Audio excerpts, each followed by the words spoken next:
Hoje abriremos a carne crua do desejo. Não aquele erótico, florido e palatável, mas o desejo putrefato, aquele que nasce do abismo de um ego esvaziado. No episódio de hoje, descemos até o porão escuro da mente de Jeffrey Dahmer, o canibal de Milwaukee. Mas não para repetir o que os jornais já gritaram, nem para colecionar horrores como troféus mórbidos.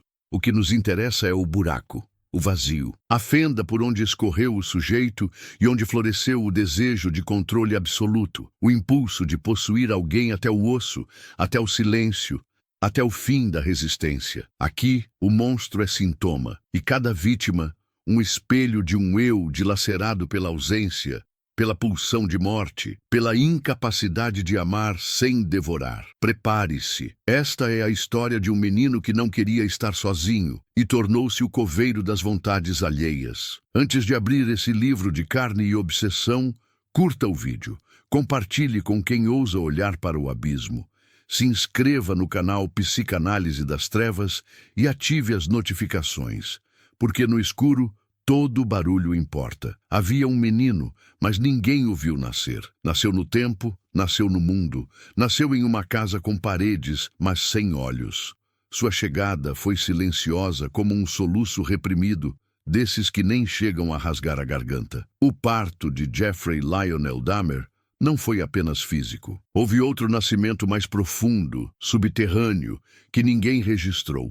Um nascimento no inconsciente. Desde muito cedo, ele aprendeu a existir como quem assiste à própria vida de fora, espectador da própria infância. Sua mãe, Joyce, se afundava lentamente na química dos ansiolíticos, com olhos que suplicavam por silêncio, por repouso, por fuga. O pai, Lionel, absorto em fórmulas e laboratórios, só sabia nomear o que morria, nunca o que vivia. Entre eles, havia apenas tensão. Uma casa feita de estilhaços de vidro, onde cada passo podia cortar.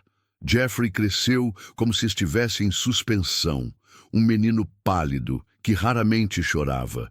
Quando o fazia, era como se o choro não lhe pertencesse, algo que o corpo fazia por conta própria, como um tremor involuntário. Ele observava os pais discutindo, gritarem entre comprimidos e frascos de ácido. Observava e aprendia. Aprendia que presença não é amor e que amor, quando há, dói. No quintal, encontrou um abrigo. Não entre flores ou brinquedos, mas entre carcaças. Pássaros mortos, esquilos esmagados na estrada, insetos em decomposição. O pequeno Jeffrey recolhia esses restos com um zelo quase ritualístico, como se cada osso ressoasse algo que ninguém mais ouvia. Era seu jeito de entender o mundo, dissecando, separando, classificando. Ele não sentia nojo, sentia paz. Havia algo reconfortante em ter controle sobre o morto. Os vivos eram caóticos, imprevisíveis. Mas os mortos obedeciam. Os mortos não iam embora. Numa noite abafada de verão, aos 6 anos, Jeffrey acordou com um som que não vinha de fora, mas de dentro. Um zumbido que se expandia como uma mancha em sua mente. Levantou-se e caminhou pela casa escura como quem vagueia por dentro de um sonho lúgubre. Passou pela porta do quarto dos pais e parou. Quis entrar.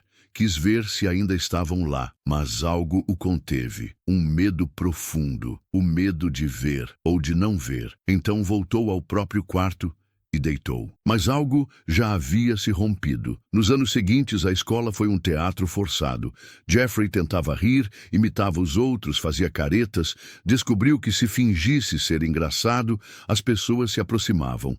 Mas não era conexão. Era farsa. Cada amizade era um papel, uma simulação de laço. Por dentro, o menino já era um deserto. Sua puberdade não veio como um despertar, mas como uma confusão.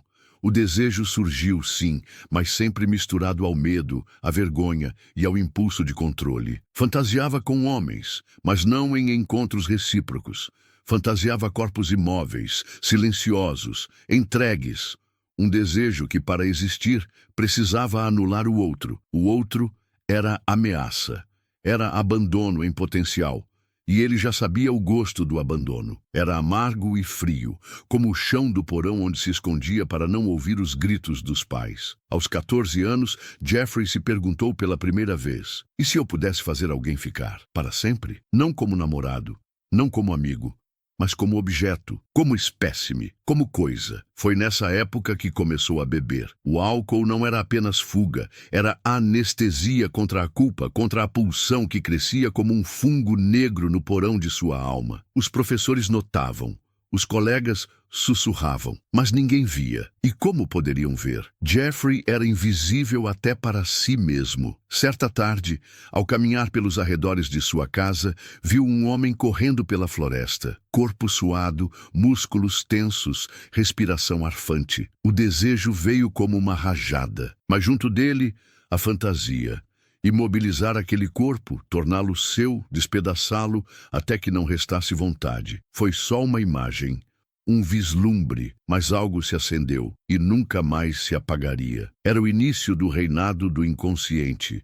A infância havia terminado, e no lugar do menino vazio, surgia o jovem habitado por um desejo tirânico, não ser deixado, mesmo que para isso fosse preciso destruir. As palavras foram se extinguindo dentro dele, não por silêncio, mas por inutilidade. Jeffrey já não acreditava no poder da linguagem. Dizer "fique" nunca impediu ninguém de partir. Dizer "me ame" não enraizava ninguém no chão. O corpo, por outro lado, o corpo podia ser aprisionado. Quando completou 18 anos, Jeffrey Dahmer estava sozinho com seus fantasmas e começou a alimentá-los. A faculdade foi um cenário transitório, como tudo em sua vida. Iniciou biologia, depois mudou para negócios, depois para o exército. Nada fincava raízes. A única constante era o álcool, o soro com que regava sua solidão. Foi durante essa deriva existencial que a fantasia cruzou a fronteira do pensamento para o ato. Stephen Hicks. Esse foi o nome do primeiro. Um rapaz jovem que caminhava à beira da estrada. Jeffrey o viu e sentiu o velho zumbido na mente como uma música distante que só ele podia ouvir. Ofereceu carona. Conversaram. Foram até a casa. Bebidas, risadas curtas. E então, silêncio. Quando Stephen ameaçou ir embora, algo explodiu dentro de Jeffrey. Uma convulsão muda, uma implosão. Agarrou um haltere, golpeou, repetiu, até que o corpo parou de tentar fugir. Até que o corpo não fosse mais corpo, mas coisa. Foi a primeira vez que se sentiu completo. Não pelo ato em si, mas pela ausência de movimento, pela conquista da quietude. O outro, enfim, não podia mais abandoná-lo. Despedaçou, guardou partes, enterrou outras, mastigou um fragmento pequeno. Não por fome, mas por obsessão, como quem tenta possuir a essência de algo pela via mais brutal. Não sentiu culpa, nem prazer. Sentiu controle. E controle, para Jeffrey, era o único substituto daquilo que nunca teve. Amor. Os anos seguintes foram como um filme em câmera lenta. Mudou de cidade, trabalhou aqui e ali, foi preso por exposição indecente. Morava com a avó, que suspeitava de seus hábitos, mas escolhia o véu da ignorância. Ele rezava com ela. Ia à missa, mas à noite descia até o porão com manuais de taxidermia e sacos de carne viva. Ali, o inconsciente tomava o comando. Jeffrey já não sonhava. Ele vivia o sonho. Mas não era um sonho doce. Era uma repetição perversa da infância. Controlar para não ser deixado, calar para não ser confrontado, destruir para preservar. Cada homem que levava para casa era, na superfície, um encontro. Mas por dentro era um ritual. O olhar sedutor, a promessa vaga de prazer, o momento da entrega e então o golpe.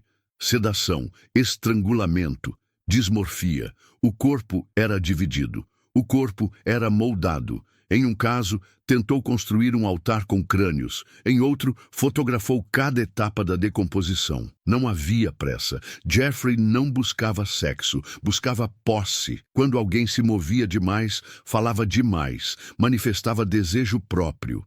Ele quebrava. Não sabia lidar com o outro como sujeito. O outro precisava ser apagado para que ele se sentisse real. Freud falou do narcisismo das pequenas diferenças. Mas no caso de Dahmer, não havia espaço nem para diferença, nem para semelhança. O outro precisava ser extensão, prolongamento, espelho imóvel. A necrofilia não era um fetiche, era uma forma de garantir que o objeto do desejo não tivesse desejos próprios, que não fugisse, que não negasse, que não o fizesse reviver, uma e outra vez, o trauma da rejeição original. Com o tempo, o apartamento se transformou em templo. Odores, ferramentas, manequins, ácidos. Cada cômodo era uma parte de sua psique escancarada. Não havia mais distinção entre dentro e fora, entre desejo e ato, entre fantasia e realidade. E como em todo delírio, o delírio crescia, começou a experimentar.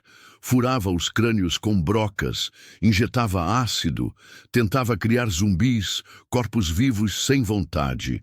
Homens que respirassem, mas obedecessem. Era a alquimia do controle absoluto, a engenharia do amor impossível. Mas os zumbis morriam, sempre morriam, porque a morte, embora previsível, não é obediente. E a vida, quando é anulada, apodrece. Jeffrey chorava às vezes, diante dos corpos. Chorava como criança que quebra seu brinquedo favorito. Não de arrependimento, mas de frustração, de impotência. O controle escorria pelos dedos como sangue fresco. E no fundo ele sabia. Não havia fim possível para aquele ciclo, apenas repetição, repetição, repetição. A única companhia real que tinha era o inconsciente, aquele hóspede silencioso que sempre cochichava. Faça de novo, só mais uma vez. Desta vez dará certo, desta vez ele ficará. Mas ninguém ficava. Nunca ficavam. À primeira vista, Jeffrey parecia calmo. O vizinho cordial, o homem de fala baixa, quase tímido, que evitava olhares longos e gargalhadas. Trabalhava, pagava aluguel, abria a porta com educação, dava voltas no mercado como qualquer outro. Mas por dentro era um labirinto em ruínas. Porque o verdadeiro monstro nunca foi o que matava. Foi o que cochichava. E o que cochichava não tinha forma, nem nome, apenas vontade. Vontade cega de repetir. As paredes de seu apartamento começaram a revelar o que ele tanto tentava conter. Havia tambores com carne dissolvendo, caixas com ossos empilhados em padrões geométricos, ferramentas limpas com cuidado obsessivo e um freezer, aquele altar branco, onde guardava pedaços como se fossem relíquias. Na mente de Jeffrey, tudo isso fazia sentido. Ele não via corpos, via extensões de si mesmo, como se, ao conservar o outro, congelasse também o momento em que foi desejado. Como se guardar uma cabeça fosse deter a presença, a atenção, o calor. Mas quanto mais fragmentava os corpos, mais ele próprio se despedaçava. Durante o dia, vagava pela cidade como um espectro. Olhos vazios, passos mecânicos, desejo difuso. À noite, acendia velas diante dos crânios, como se suplicasse por redenção. Às vezes, ouvia vozes. Às vezes, não ouvia mais nada. A cisão estava completa. Jeffrey já não era um, era muitos. Um menino faminto de afeto. Um adulto paralisado pelo medo. Um amante que não sabia amar. Um carniceiro hipnotizado pela promessa do controle. E no centro de tudo isso, um vazio pulsante, um buraco sem nome, sem fundo, que nunca se preenchia. A culpa, ela vinha sim, mas como fumaça, densa, sufocante, mas sem forma, nunca o suficiente para deter, apenas o bastante para embriagar. Certa noite, após mais um crime, ele sentou-se nu no chão da sala, cercado por fotos Polaroid, pedaços de carne e uma cabeça recém-cortada. Olhou para o nada e murmurou: "Por que você não fica?" Não sabia a quem falava. A vítima? Ao pai? A mãe? A Deus? Ou a si mesmo há muito tempo atrás, ainda menino, implorando por colo que nunca veio? A dor estava ali, mas travestida de ritual. A angústia, escondida sob o verniz da repetição. E é aqui que Freud sussurra do túmulo. O sintoma é uma satisfação substitutiva de um desejo recalcado. Jeffrey era todo sintoma, todo substituição, todo recalque. Suas ações não eram escolhas conscientes, eram encenações. representações bizarras de uma peça primitiva, onde o amor só podia existir se o outro não tivesse voz. A mente dele sabia, em algum nível, que estava desmoronando, mas o ego era fraco demais para conter as forças pulsionais. A pulsão de morte rugia mais alto. À medida que os crimes se acumulavam, a necessidade de ritual aumentava. Não bastava matar, era preciso criar um altar, uma estrutura, um corpo ideal, um homem perfeito que nunca o rejeitaria. Tentou moldar, esquartejar, recolher os pedaços certos, mas o ideal nunca vinha. A simetria escapava.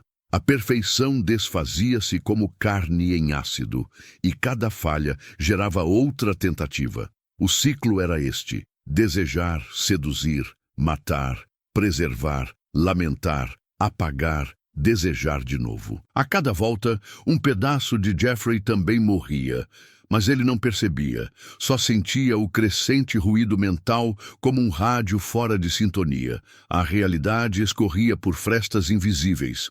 Passou a dormir menos, beber mais. Começou a se deixar ver. Trazia vítimas para casa mesmo com vizinhos atentos. Esquecia de esconder o cheiro. Trocava nomes. Repetia erros. Era quase como se quisesse ser pego. Como se, no fundo, soubesse que sozinho jamais conseguiria se deter. Porque o menino ainda estava lá, preso em algum canto escuro de sua mente, gritando por socorro enquanto o monstro agia. E o pior castigo era que os dois habitavam o mesmo corpo. No espelho, Jeffrey já não via um homem. Via uma coisa que ele próprio não compreendia. E quando sua prisão finalmente aconteceu, ele não resistiu.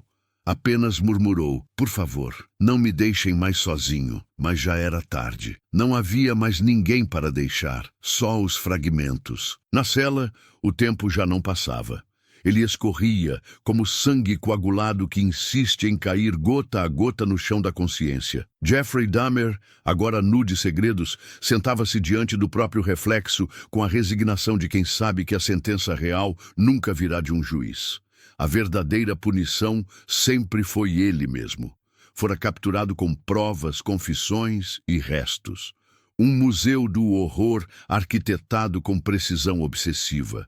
Mas ali, entre grades, não havia mais corpos, só ausência. E talvez pela primeira vez, ele começou a ouvir o som do vazio. As entrevistas começaram. Psicólogos, policiais, repórteres, pastores, todos queriam entender, todos queriam nomear o indizível.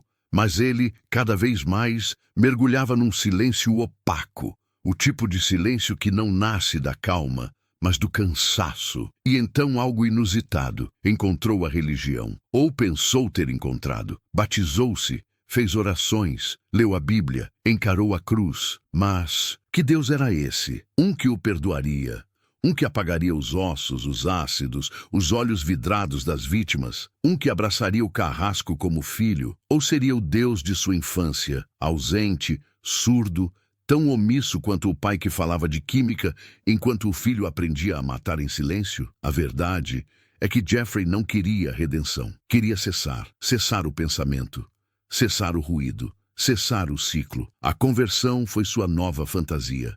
Não de fé, mas de dissolução. Se Deus o aceitasse, talvez ele se apagasse. Talvez o monstro desaparecesse, mas a fé não o acalmava. O rosto de Cristo não trazia consolo, apenas um espelho invertido, porque Cristo morreu para salvar, e ele matou para prender. Tudo que Jeffrey fez foi para que alguém ficasse. Deus, porém, só ficava em silêncio. Na cela, ele escrevia frases soltas, desenhos, passagens bíblicas, memórias quebradas. Contou como tentou criar zumbis, como quis construir um altar com crânios e velas negras. Como acreditava genuinamente que se montasse um templo com restos, poderia invocar algo. Talvez não Deus, talvez o amor, ou o próprio Pai, transfigurado em forma divina, que um dia, enfim, o olhasse e dissesse: "Eu te vejo." Mas ninguém vê um homem que se tornou lenda pelo que destruiu. E mesmo que vissem, não o enxergariam como humano. No fundo, Jeffrey sabia, não havia retorno. Só a repetição da dor, agora em lembranças. Lembrava de cada rosto, não pelos nomes, mas pelas reações. Os que imploraram, os que choraram, os que confiaram, cada rosto era um espelho e ele quebrou todos. E então veio Christopher Scarver, um outro detento, um homem que ouvia vozes, não do inconsciente, como Jeffrey, mas de Deus. Scarver o observava com olhos em brasa. Não via um preso, via o símbolo do pecado encarnado e talvez o próprio instrumento da justiça divina. Numa manhã silenciosa, em novembro de 1994, Christopher pegou uma barra de ferro e esmagou o crânio de Jeffrey contra a parede da prisão. Não gritou, não correu, não hesitou. O martelo caiu sobre o homem, mas também sobre o símbolo. Jeffrey morreu como viveu, sozinho, fragmentado, entre ruídos internos e o silêncio externo, sem cerimônia, sem altar e, sobretudo, sem resposta. Porque não há Deus que responda por aquilo que é obra do vazio. E se ele existe, naquele dia permaneceu calado, como sempre esteve. O que acontece com o amor quando ele não encontra forma, quando não aprende a se expressar, nem a se doar, quando nunca é recebido, nem reconhecido, mas apenas sentido, surdamente, como um peso quente sob a pele? No caso de Jeffrey Dahmer, o amor não desapareceu. Ele se transfigurou, tornou-se uma fome, depois um medo e, por fim, uma arma. Porque amar, para ele, era um risco. Era dar a alguém o poder de partir. E ele já havia partido por dentro tantas vezes que decidiu, nunca mais. Se o amor significava entrega, então ele preferia a posse. E se a posse não era possível, restava a destruição. Mas a origem dessa distorção está enterrada muito antes do primeiro crime. Está nos olhos da mãe, que chorava demais, dormia demais, gritava demais, mas nunca o olhou de verdade. Está nas mãos do pai, sempre ocupadas com frascos e fórmulas, incapazes de segurar as dele com firmeza. Está no momento em que Jeffrey tentou mostrar algo, um animal empalhado, uma ossada cuidadosamente montada, e só recebeu como resposta o silêncio ou o medo, porque ele queria ser visto, compreendido, aceito. Mas desde cedo, tudo que oferecia era rejeitado, até que aprendeu que oferecer era perigoso. Foi assim que o afeto se tornou ameaça e o desejo se tornou perigo. Se Freud dizia que o sujeito é marcado pela forma como lida com o desejo, então Jeffrey foi moldado pela falha de todo desejo que tentou surgir. Cada homem que levou para casa era uma encenação fracassada do amor, um encontro, uma promessa, um toque, até que o outro revelasse vontade própria, e então ele o calava, com remédios, com estrangulamento, com ácido, porque ali, na mente em ruína de Dahmer, amor e obediência se confundiram. Se me amas, fica. Se ficas, obedece.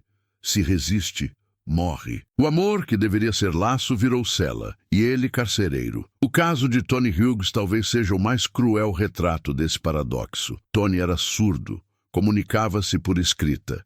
Era gentil, bonito. Jeffrey se encantou. Por alguns dias não o matou. Tentou conter a pulsão, tentou amar. Mas a ideia de perdê-lo era mais insuportável do que o crime. E então o ciclo recomeçou. O gesto amoroso se dobrou sobre si mesmo e virou extermínio. Amar para Jeffrey foi sempre um verbo violento. E mesmo na prisão, onde não podia mais matar, ele repetia esse gesto nos devaneios, nos escritos, nas conversas com pastores. Dizia, eu não queria que eles fossem, eu queria que eles ficassem. Mas amor que nasce do medo de perder é apenas sombra. E sombra não aquece, só devora. Jeffrey foi, em essência, um órfão afetivo. Não no sentido físico, mas simbólico. Cresceu cercado de pessoas, mas nunca tocado. Nunca amado de forma que ensinasse o que isso significava. Assim, o amor se fez ausência. E a ausência se tornou um buraco, e o buraco uma cova. Ele não matou por prazer, matou para reter. E isso talvez seja mais trágico do que se tivesse sido puro sadismo. Porque o que vemos no fim é um homem que nunca aprendeu a desejar sem destruir. Nunca aprendeu a desejar sem medo. E nesse sentido, ele não era só um monstro. Era também um espelho. Deformado, sim, mas humano. De tudo que pode nascer quando o afeto é negado desde o berço. Dentro da cela havia silêncio, mas não o silêncio da paz. Era o silêncio do porão, o mesmo da infância, o mesmo que envolvia Jeffrey quando ele se escondia enquanto os pais quebravam pratos, palavras e promessas no andar de cima. Agora, ele estava sozinho, mas o porão continuava ali, só que agora dentro dele. A prisão não era novidade. Jeffrey sempre esteve preso. Primeiro à ausência, depois ao desejo e, por fim, ao próprio inconsciente que já não sussurrava, gritava. Não era um grito audível, claro. Era uma pulsação constante, surda, uma frequência subterrânea que cortava os pensamentos. Como se o inconsciente dissesse: você é o menino, você ainda está lá. Você ainda espera que alguém desça as escadas para te encontrar. Na linguagem da psicanálise, o inconsciente é o que retorna. Sempre, sem falhar. E Jeffrey era feito de retornos. Retornos de abandono, retornos de rejeição, retornos de medo. Cada rosto que destruiu foi a encarnação do mesmo olhar que não o viu. O mesmo gesto que o evitou. A mesma porta que se fechou quando ele, criança, estendia a mão. O serial killer é muitas vezes descrito como alguém que se coloca acima do outro, mas Dahmer, na verdade, se via abaixo, num ponto tão inferior que só poderia inverter a ordem do mundo matando, invertendo a lógica da perda, fazendo do amor uma prisão, do outro um objeto. E o inconsciente, este arquiteto sombrio, permitia que ele agisse sem se lembrar direito, sem refletir, sem racionalizar. Era como se uma parte dissesse: você sabe que é errado, mas outra completasse: e mesmo assim, você precisa. Esse conflito entre o superego esmagador e o id pulsante rasgava sua mente em pedaços. Mas como o ego era frágil, ele não media, apenas repetia. A cela, então, se tornava espelho, e o corpo de Jeffrey, um campo de batalha entre a culpa e o desejo. Quando sonhava, o fazia com carne, carne viva que se tornava fria, maleável, obediente. Não havia dor, nem gritos. Havia apenas entrega. Mas ao acordar, vinha o horror, não do que havia feito, mas do fato de que, no fundo, aquilo ainda o excitava. O inconsciente não obedece à moral. Ele seguia por símbolos, e para Jeffrey, os símbolos estavam todos embaralhados. O toque se tornara punho, o beijo, corte, o afeto, posse, o desejo, devoração. E quanto mais ele tentava se curar, com oração, com remorso, com autoanálise tardia, mais percebia que não havia cura para o que nunca foi nomeado. O trauma não é o que acontece, é o que não se consegue simbolizar. E o trauma de Dahmer era ancestral. Não se localizava num único evento. Era o acúmulo de pequenos nadas, pequenas faltas, pequenas recusas. Não houve estupro, não houve pancada. Houve o abandono escorrendo pelas frestas do cotidiano, a ausência moldada em rotina, o afeto nunca dito, nunca tocado, nunca vivido. E o inconsciente, fiel como um cão sarnento, o lembrava disso a cada novo surto de desejo, a cada flash de fantasia, a cada vez que o corpo ainda reagia ao cheiro do formol, à frieza dos cadáveres, à ideia de ser, enfim, o senhor de alguém. Porque, no fundo, ele era o oposto disso. Era o objeto, era o fragmento, era o corpo que ninguém quis segurar. Freud dizia que aquilo que é recalcado retorna, mas de forma disfarçada. Jeffrey recalcou o afeto, e ele retornou como morte. Era isso que o consumia. Não o remorso pelos outros, mas a percepção de que ele mesmo nunca existiu inteiro. Sempre foi uma colagem de pedaços. Um golem feito de olhares perdidos, gestos negados, desejos confundidos. E agora, no silêncio da cela, sem vozes externas para guiar o ritual, restava apenas o som do próprio inconsciente latejando, gritando, e ele finalmente ouvindo. No fim, Jeffrey Dahmer encontrou o que tanto buscava, um instante de permanência, mas não da forma que sonhara. Não nos braços de um amante embalsamado, não no altar de crânios onde queria reconstruir o amor a partir do osso. Encontrou no chão gelado de uma prisão, com o crânio esfacelado por outro homem perdido, como ele, entre ruídos mentais e julgamentos divinos. A barra de ferro desceu como um martelo sobre a estátua que Jeffrey tentara ser, e com ela caíram todas as ilusões. A carne se rasgou, o crânio se abriu, o sangue se espalhou como um último grito mudo, mas não houve horror, nem luta, apenas aceitação. Porque no fundo, Jeffrey já havia morrido antes. Muitas vezes. Morreu criança ao não ser acolhido. Morreu adolescente ao ser consumido por desejos que não compreendia. Morreu adulto ao tentar fazer do amor um campo de concentração. A morte real foi apenas o eco final, o abraço que ele sempre esperou, mas que veio com a força brutal de uma punição. E talvez tenha sido o único abraço que ele acreditou merecer. Scarver, o homem que o matou, disse depois que foi instruído por Deus. Mas Deus não respondeu, como nunca respondeu. Como não respondeu quando Jeffrey suplicava, com os olhos vermelhos, diante da Bíblia na cela. Porque para alguns, Deus é ausência, e para outros, como Dahmer, é o nome que se dá ao vazio. O corpo de Jeffrey foi cremado, as cinzas divididas entre os pais. Não houve velório público, não houve luto legítimo. O que houve foi silêncio. O mesmo silêncio incômodo que paira depois de um pesadelo intenso, desses que deixam o corpo suado e a mente em vertigem. E foi isso que ele se tornou, um pesadelo coletivo, um símbolo. Mas símbolos não sangram. Homens, sim. E por mais monstruosas que tenham sido suas ações, é preciso encarar, com o mesmo desconforto que sentimos diante do espelho, que Jeffrey Dahmer não nasceu assassino. Foi fabricado pelo desamor, pela negligência, pelo silêncio. A morte para ele não foi castigo, foi desfecho. O fim do ciclo, o colapso da repetição, a rendição final diante da impossibilidade de ser amado sem destruir. E assim, entre sangue e aço, entre paredes sujas e o olhar vazio de outro louco, Jeffrey teve o que sempre buscou, um fim absoluto. Não há mais corpo, não há mais voz, não há mais desejo, só a memória do que poderia ter sido, se o amor tivesse aprendido a falar antes da dor. E assim, o ciclo se fecha. Entre carne e ausência, entre desejo e culpa, exploramos não só a mente de um assassino, mas os becos escuros onde todos nós tememos entrar. Porque Dahmer não foi apenas um monstro, foi um espelho de tudo que pode acontecer quando o amor é negado desde o berço e o inconsciente é deixado para criar sozinho o mapa da alma. Se este mergulho nas trevas te tocou de alguma forma, por desconforto,